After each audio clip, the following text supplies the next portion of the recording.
Bem-vindo às noites de ensino da Igreja Reviver de Santo António dos Cavaleiros, todas as quintas-feiras neste canal. Durante este mês, estamos a estudar sobre a vida de Davi, o rei poeta, quem era, porque Deus se agradou dele, a importância da sua vida, os exemplos que a sua existência podem trazer para a nossa jornada neste mundo, apesar de estarmos separados por séculos de cultura e costumes. Vem daí comigo e entra nesta série fascinante sobre um homem perfeito, mas a quem Deus chamou de alguém que era segundo o seu coração.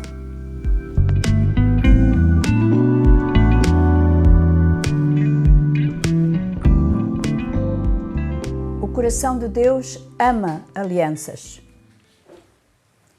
Nas nossas reflexões sobre a vida de Davi, o homem segundo o coração de Deus, gostava de falar-vos hoje de uma característica, uma faceta que toca o coração do Senhor. Nas entrelinhas do relato bíblico, parece-nos que depois daquela retumbante vitória dos hebreus sobre os filisteus, o jovem Davi não teve mais hipótese de voltar a guardar os rebanhos do pai. Tornara-se um herói da nação. O povo compôs canções a seu respeito, o rei encheu-o de riqueza, casou-o com uma filha e passou a estar inteiramente ao serviço de Saul. Parece que todo este sucesso não afetava o jovem. Lá no fundo do seu coração, num lugar escondido, lembrava a unção do profeta Samuel. Não entendia muito bem como tudo iria processar-se, mas por agora a sua atenção estava focada em agradar o seu rei e fazer tudo o que estava ao seu alcance com o maior empenho.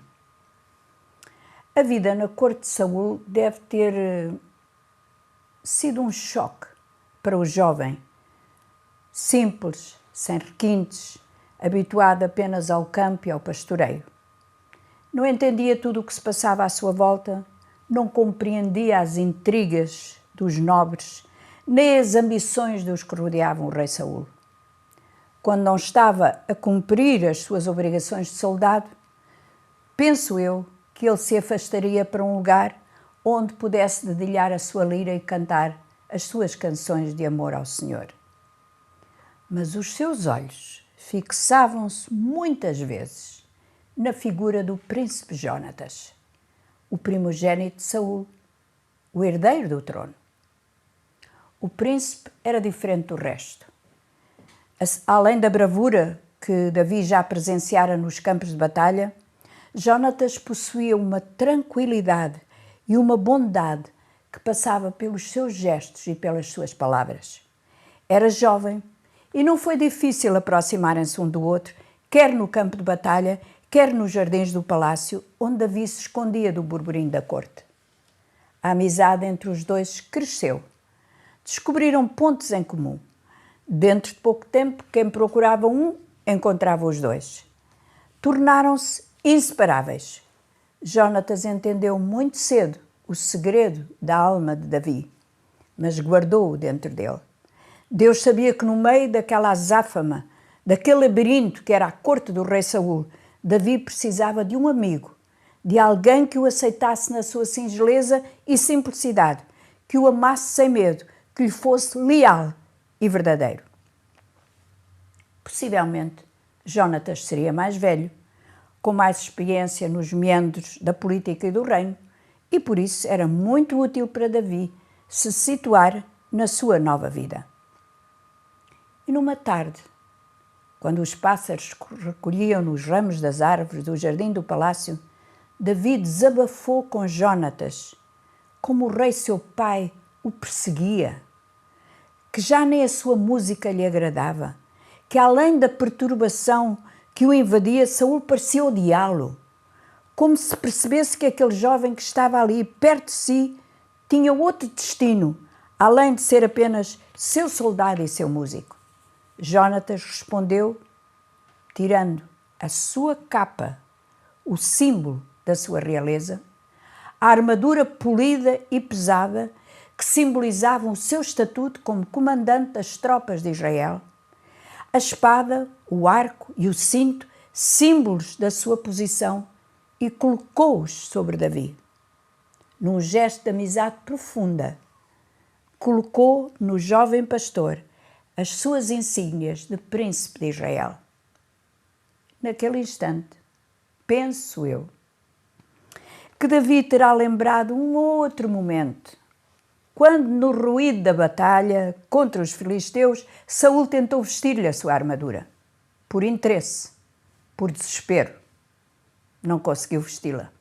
Não lhe servia, era pesada demais. Mas agora o príncipe Jonatas transfere-lhe tudo o que é valioso na sua vida. E eu pergunto-me muitas vezes, ao ler o relato bíblico, se Jonatas teria entendido o significado completo daquele gesto. Mas ao fazê-lo, ele fê-lo movido por amor. E isso bastava. O capítulo 20 do primeiro livro de Samuel é muito explícito sobre o tipo de amizade que unia estes dois homens. De tal maneira que Jonatas faz com Davi uma aliança de total desprendimento e lealdade a Davi e jura que no futuro a sua descendência usaria sempre de misericórdia com a casa de Jonatas. Vamos ler o que está escrito no capítulo 20, versículo 14 e 15. É Jonatas a falar. E se eu ainda viver, porventura não usarás comigo de beneficência do Senhor para que não morra? Nem tampouco cortarás da minha casa a tua beneficência eternamente, nem mesmo quando o Senhor desarraigar da terra a cada um dos inimigos de Davi. Nenhum deles tinha ideia do poder desta aliança e como ela seria um marco na vida de Davi. Deus fez-nos seres de aliança, seres de relacionamento. Deus deseja que tenhamos amigos, que essas amizades sejam puras, desprendidas, sacrificiais e duradouras, que os compromissos assumidos no dia da alegria e da festa perdurem no dia da aflição e da dor. Que sejamos pessoas de aliança, que fiquemos firmes a essas alianças no dia da dor e da míngua, de uma sorte melhor ou pior, na saúde e na doença, na pobreza e na riqueza. Jonatas não tinha como saber que nunca subiria ao trono de Israel. Ou saberia? Davi não imaginava que teria Jonatas por tão pouco tempo. Mas a aliança entre os dois, essa foi guardada. E mais uma vez, Deus olhou para Davi e viu nele a profundidade do seu coração de aliança. E claro que isto tocava o coração do Senhor, já que ele fez uma aliança com o seu povo de nunca o abandonar, de nunca o deixar. Quando olho para a palavra de Deus, vejo como o seu coração para com os homens que o amavam foi sempre de aliança, e para que não restasse nenhuma dúvida sobre o tipo de amor que Deus tem pelo seu povo, por nós, ele selou essa aliança com o sangue do seu Filho Jesus Cristo. E por isso nós temos acesso a tudo quanto é bom no coração de Deus.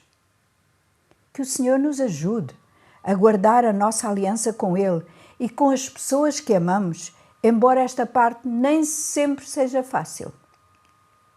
A vida, as circunstâncias, muitas vezes levam-nos a esquecer as nossas promessas. Pede ao Senhor que hoje nos ajude a nunca esquecermos que, apesar das nossas falhas, a sua aliança conosco é eterna, para que continuemos a ter a força e a determinação de fazer o mesmo com aqueles que estão à nossa volta e a quem nós amamos. E agora, eu vou falar-vos mais um pouco de Davi, no sentido que o coração de Deus entende as nossas dores. No auge da popularidade e do sucesso, Davi percebeu-se que, aliás, já se tinha percebido, que algo muito estranho se passava com o rei. Parecia que os ataques de melancolia, os gritos, o desespero, o desassossego da alma doente de Saul já não se acalmavam mais com música. E o capítulo 19 destaca claramente que, em vez de ficar tranquilo com a música, o rei empunhava uma lança enquanto o jovem tocava. Davi não imaginava que aquela lança um dia lhe iria ser arremessada para tentar matá-lo, mas foi o que aconteceu. E nesse momento, Davi teve que fugir.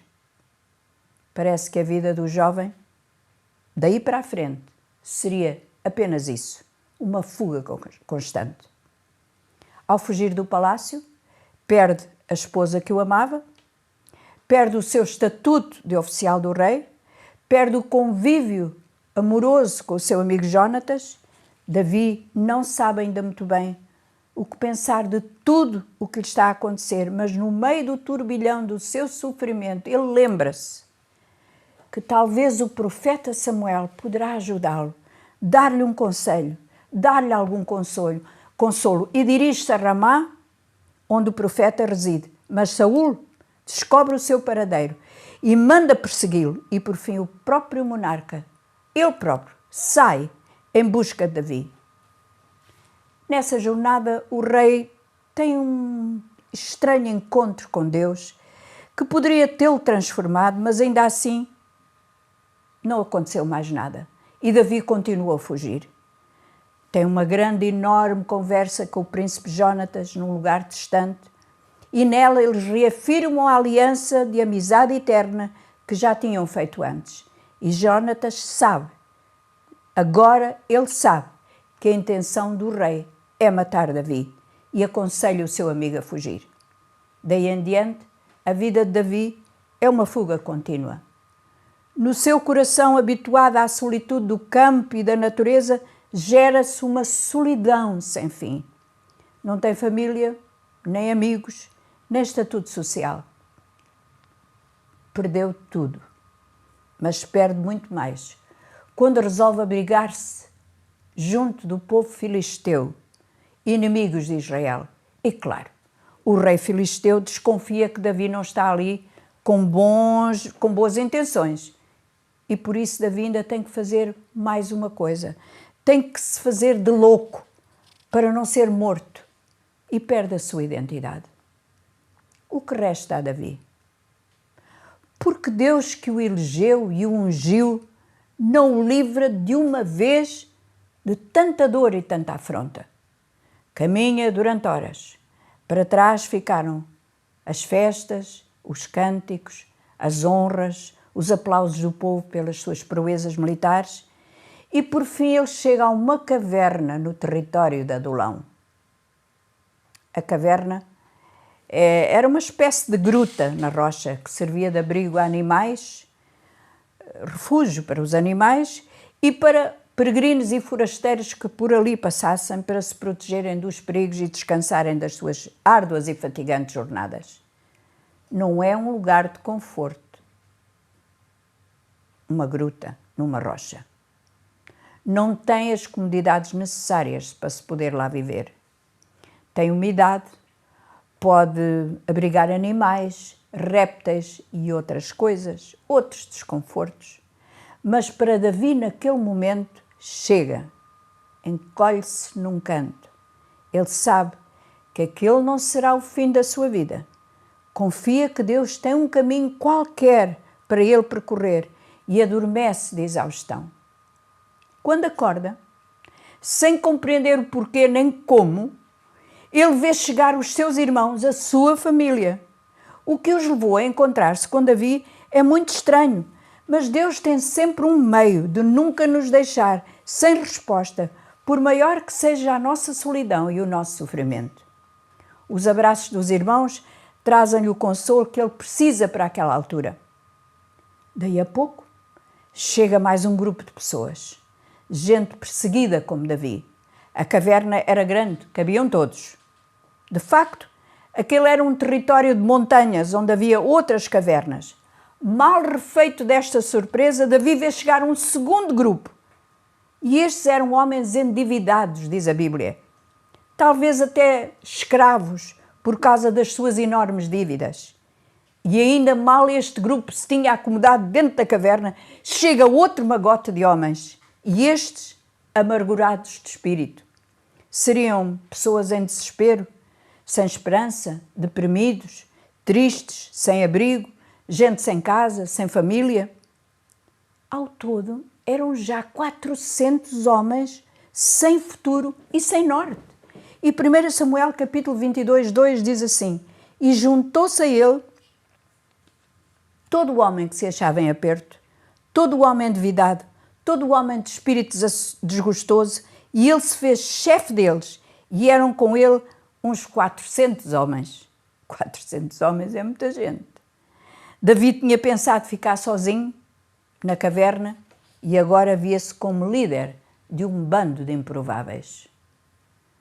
Estes homens, sem sentido de vida, irão aprender com Davi a arte de guerrear.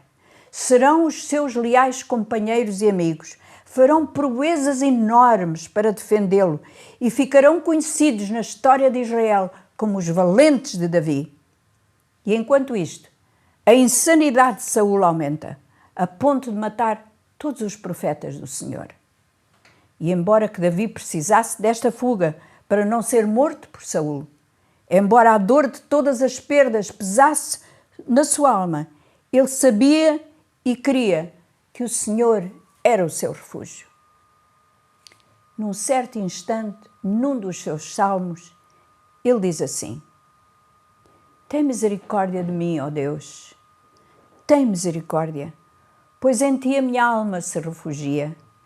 À sombra das tuas asas me abrigo, até que passem as calamidades. Escreva aí sublinhe na sua Bíblia, escreva no seu caderninho, Salmo 57, 1, porque este é um salmo, uma palavra que nós temos que orar muitas vezes, em muitas circunstâncias da nossa vida. Eu vou repetir: tem misericórdia de mim, ó Deus, tem misericórdia, pois em ti a minha alma se refugia. À sombra das tuas asas me abrigo, até que passem as calamidades. Numa outra instância, num outro salmo, 142, versículo 5, ele diz: olha à minha direita e vê, pois não há quem me reconheça, nenhum lugar de refúgio, ninguém que por mim se interesse. A ti clamo, Senhor, e digo: tu és o meu refúgio e o meu quinhão na terra dos viventes. Embora fugitivo, escondido na caverna de Adulão, Davi estava refugiado em Deus. E mais uma vez, a sua humildade foi vista ao assumir liderar um grupo de pessoas tão diferentes das tropas treinadas de Saul. Nenhum deles podia criticar Davi por ter fugido ou ter-se escondido. Eram pessoas destituídas, pobres e sem qualquer recurso. Para onde vamos? Quando o mundo nos persegue, as circunstâncias são adversas e perdemos o mais importante da nossa vida. Na nossa caminhada, quantas vezes recorremos a esconderijos? Quando nos sentimos esgotados, sufocados, com as lutas e ameaçados pelos nossos inimigos, quando nos encontramos abandonados, inseguros, abatidos, deprimidos, amedrontados, desanimados, procuramos cavernas, escondemos-nos à procura de refúgio, esquecidos que Deus nunca nos abandona, mas irá trazer à nossa vida pessoas e situações muitas vezes improváveis, que serão a nossa força e alento, que nos porão numa rota de vitória e de consolo até ao momento certo do plano de Deus para a nossa vida. Aqueles que querem ser chamados, como eu, segundo o coração de Deus, sabem que qualquer que seja a sua dor, o consolo do eterno é muito maior. Qualquer que seja o ímpeto da batalha, a presença de Deus faz diferença. Qualquer inimigo que nos persiga sem tréguas perderá a sua força diante dos recursos que Deus vai enviar para nós nesse momento. Quer orar comigo? Senhor, eu já estive em situações semelhantes à de Davi. Tu estiveste comigo na caverna, quando eu não tinha mais ninguém a não ser as tuas promessas. Enviaste-me pessoas de perto e de longe que me deram força, me levantaram os braços caídos, limparam-me as lágrimas e me animaram a prosseguir. Que eu nunca esqueça que o plano que tens para a minha vida também passa por aprender que sem ti não sou nada e que seja quais forem as minhas dores, tu és o grande Consolador. Amém. Até para a semana, se Deus quiser, voltaremos para falar mais sobre Davi.